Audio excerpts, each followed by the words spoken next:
தமிழக அமைச்சரவை கூட்டத்திற்கு பின்பு முதலமைச்சர் ஸ்டாலின் செய்தியாளர்களை சந்தித்து வருகிறார். அந்த காட்சிகளை பார்க்கலாம். நிதிநிலை அறிக்கை குறித்து பல்வேறு விளக்கங்களை அந்த துறையினுடைய அதிகாரிகள் தெளிவாக எடுத்து சொல்லியிருக்கிறாங்க. அது மட்டும் இல்லாமல் ஒரு முக்கியமான ஒரு முடிவு எடுத்திருக்கிறோம். அது என்னன்னா, அதுக்காக தான் உங்களை கூப்பிட்டுருக்குறோம். தமிழ்நாடு இன்றைக்கி மிகப்பெரிய உரிமை போராட்டத்தை நடத்த வேண்டிய சூழ்நிலைக்கு தள்ளப்பட்டிருக்கு. ஆகவே வருகிற 5ஆம் தேதி அனைத்து கட்சி கூட்டம், அதாவது பதிவு பெற்றிருக்க தேர்தல் ஆணையத்தில் ரெஜிஸ்டர் ஆகிருக்கக்கூடிய 40 கட்சிகளை அழைக்க முடிவு செஞ்சு இன்றைக்கு நாங்கள் அவர்களுக்கெல்லாம் கடிதம் அனுப்ப போகிறோம். எதுக்குன்னு கேட்டிங்கன்னா, தொகுதி மறுசீரமைப்பு விஷயமா. ஏன்னா தொகுதி மறுசீரமைப்பு பேரில் தென்னிந்தியாவுடைய தலைக்கு மேலே ஒரு கத்தியை தொங்கிக்கிட்டு இருக்கு. இப்போ எதுக்காக சொல்கிறேன்னா,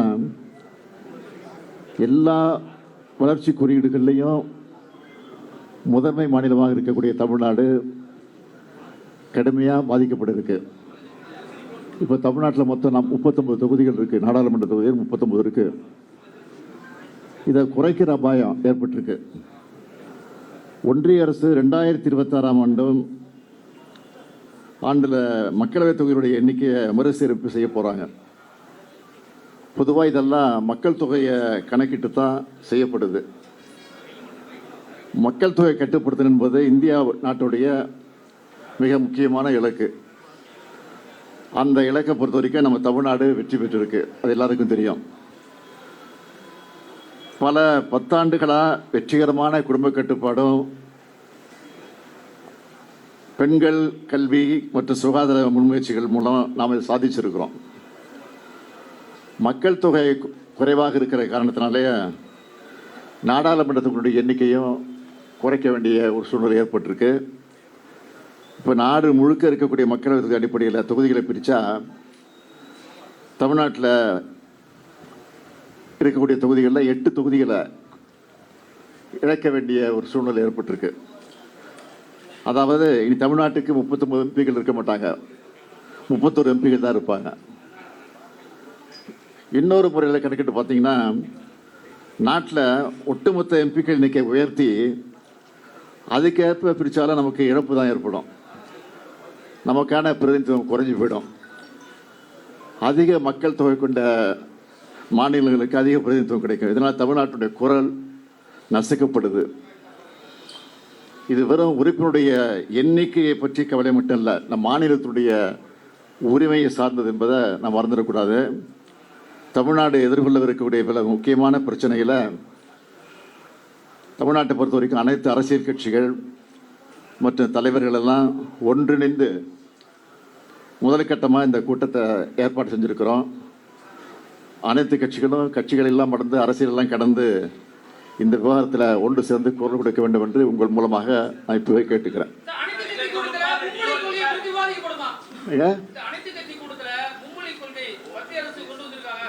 அதாவது இது அனைத்து என்ன கேட்டீங்க, மும்மொழி கொள்கை மட்டும் இல்லை, நீட்டு பிரச்சனை,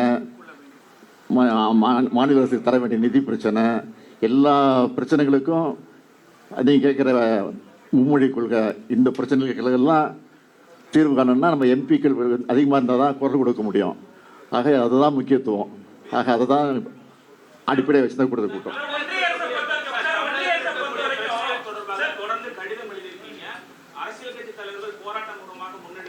எதுக்கு? அதுக்கு தொடர்ந்து கொடுத்துக்கிட்டு இருக்கிறோம். இது ஒன்றும் பதில் கிடைக்கல, அமைதியாக தான் இருக்கிறாங்க.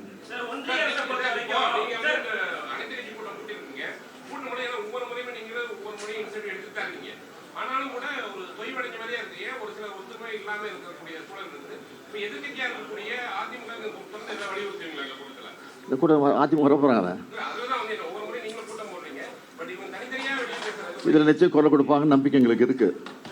தேசிய கல்விக் கொள்கையை வந்து ஏற்றுக்கணும், மும்மொழி கொள்கையை ஏற்றுக்கணும் அப்படின்னு சொல்லி ஒன்றிய அரசு தொடர்ச்சியா வந்துட்டு சொல்லிட்டு இருக்காங்க.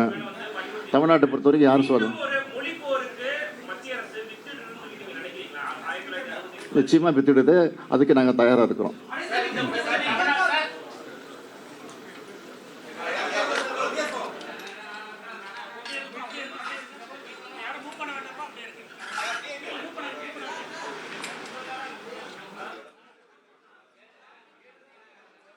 ஆகவே வருகிற 5ஆம் தேதி அனைத்து கட்சி கூட்டம், அதாவது பதிவு பெற்றிருக்கும் தேர்தல் ஆணையத்தில் ரெஜிஸ்டர் ஆகிருக்கக்கூடிய 40 கட்சிகளை அழைக்க முடிவு செஞ்சு இன்றைக்கு நாங்கள் அவர்களுக்கெல்லாம் கடிதம் அனுப்ப போறோம். எதுக்குன்னு கேட்டீங்கன்னா, தொகுதி மறுசீரமைப்பு விஷயமா.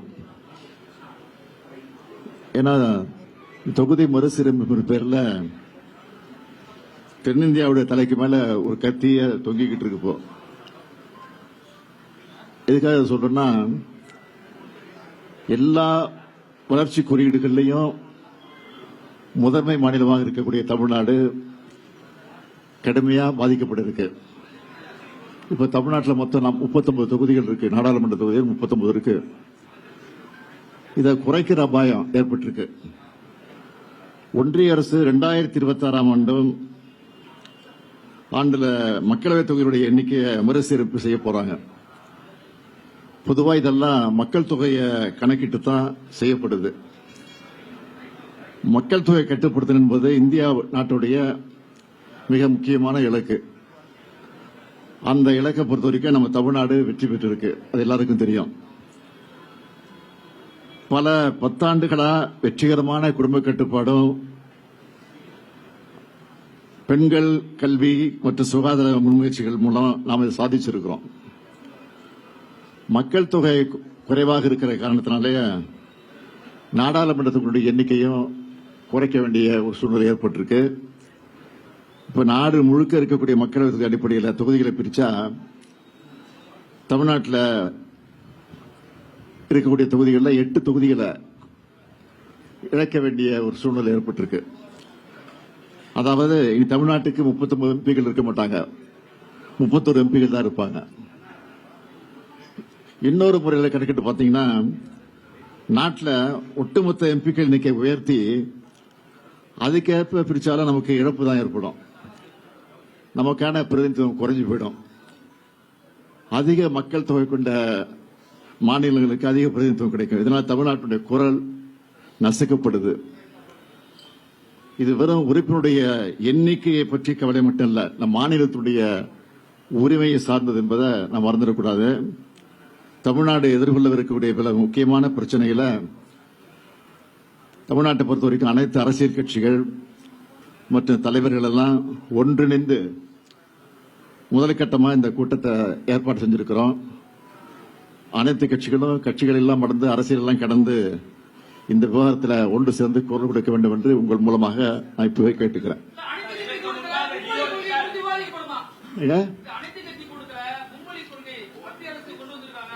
அதாவது இது அனைத்து என்ன கேட்டீங்க? மும்மொழி கொள்கை மட்டும் இல்ல, நீட்டு பிரச்சனை, மாநில அரசுக்கு தர வேண்டிய நிதி பிரச்சனை, எல்லா பிரச்சனைகளுக்கும் நீங்க கேட்கிற மும்மொழி கொள்கை, இந்த பிரச்சனைகள் எல்லாம் தீர்வு காணணும்னா நம்ம எம்பிக்கள் அதிகமாக இருந்தால் தான் குரல் கொடுக்க முடியும். ஆக அதுதான் முக்கியத்துவம். ஆக அதுதான் அடிப்படையை வச்சுதான் கொடுத்த கூட்டம்.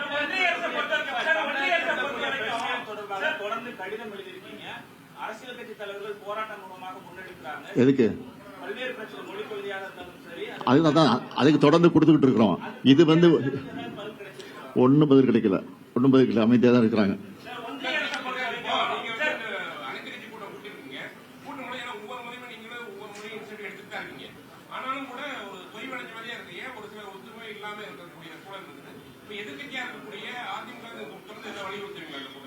இந்த கூட்டம் அதிமுக வர போறாங்க. இதுல நிச்சயம் குரல் கொடுப்பாங்கன்னு நம்பிக்கை எங்களுக்கு இருக்கு.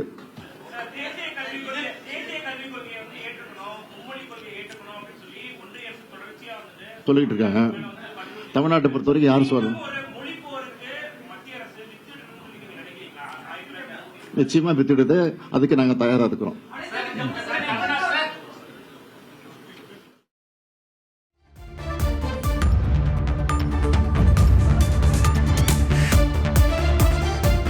ஐந்தாம் தேதி அனைத்து கட்சி கூட்டத்துக்கு ஏற்பாடாக இருக்கிறது. அதை தமிழ்நாடு முதலமைச்சர் அறிவித்த காட்சிகளை நம்ம பார்த்தோம். தொகுதி மறுசீரமைப்பு தொடர்பாக இந்த அனைத்து கட்சி கூட்டம் விவாதிக்கப்படும் என தெரிகிறது. தொகுதி மறுசீரமைப்பு அப்படின்னு தென்னிந்தியாவுக்கு தலைக்கு மேலே ஒரு கத்தி தொங்குது. இது எண்ணிக்கை பிரச்சனை மட்டும் இல்லை, உரிமை பிரச்சனை. இது பற்றி விவாதிக்க அனைத்து கட்சி கூட்டம் கூட்டப்படும் என்று தமிழ்நாடு முதலமைச்சர் அறிவித்திருக்கிறார். மக்கள் தொகையை குறைத்திருக்கக்கூடிய தென் மாநிலங்கள், தமிழ்நாடு உள்ளிட்ட தென் மாநிலங்கள் இந்த தொகுதி மறுசீரமைப்பினால் பாதிக்கப்படும். மக்கள் தொகை கூடியிருக்கக்கூடிய மாநிலங்களுக்கு கூடுதல் பிரதிநிதித்துவம் கிடைக்கிறதுக்கான சூழல் ஏற்பட்டிருக்கிறது. இதை எதிர்கொள்கிறதுக்கு அனைத்து கட்சி கூட்டத்தை கூட்டியிருக்கிறது தமிழ்நாடு அரசு. அதை தமிழ்நாடு முதலமைச்சர் அறிவித்திருக்கக்கூடிய காட்சிகளை பார்த்தோம். தமிழ்நாட்டுடைய உரிமை பிரச்சனைகளுக்கெல்லாம் குரல் கொடுக்கறதுக்கு இதுதான் மூலாதாரம். இந்த எண்ணிக்கை மாற்றி அமைப்பது அப்படிங்கிறது தென்னிந்திய மாநிலங்களுக்கு, குறிப்பாக தமிழ்நாட்டுக்கு பாதிப்பை ஏற்படுத்தும். இந்த விகிதாச்சாரத்தை மாற்றக்கூடாது அப்படிங்கிற கோரிக்கையோடு அனைத்து கட்சி கூட்டத்தை தமிழ்நாடு அரசு அதை பேசு பொருளாக, பிரதான பொருளாக கொண்டு 5ஆம் தேதி அனைத்து கட்சி கூட்டத்துக்கு ஏற்பாடு செய்திருக்கிறது. இந்த அறிவிப்பை தமிழ்நாடு முதலமைச்சர் அறிவித்ததை கேட்டிருக்கோம். எல்லா கட்சிகளும் கிட்டத்தட்ட 40 கட்சிகள்னு இந்த ப்ரெஸ் மீட்டில் கேட்டதாக நினைவு. பதிவு செய்யப்பட்ட கட்சிகள்லாம் அழைக்கப்பட்டிருப்பதாக செய்தி. இதில் தீர்மானங்கள் நிறைவேற்றப்படுறதுக்கான வாய்ப்பு. 5ஆம் தேதி அனைத்து கட்சி கூட்டம், அதனது பிரதான பொருள் என்பது தொகுதி மறுசீரமைப்பினால் தமிழ்நாட்டுக்கான பிரதிநிதித்துவம் குறையக்கூடிய, பாதிக்கப்படக்கூடிய ஆபத்து, அதை எதிர்கொள்வது தொடர்பாக இந்த அனைத்து கட்சி கூட்டம் ஏற்பாடாகி இருக்கிறது. தந்தி டிவியை உங்கள் கேபிள் டிவி ஆபரேட்டரிடம் இலவசமாக கேட்டு பெறுங்கள்.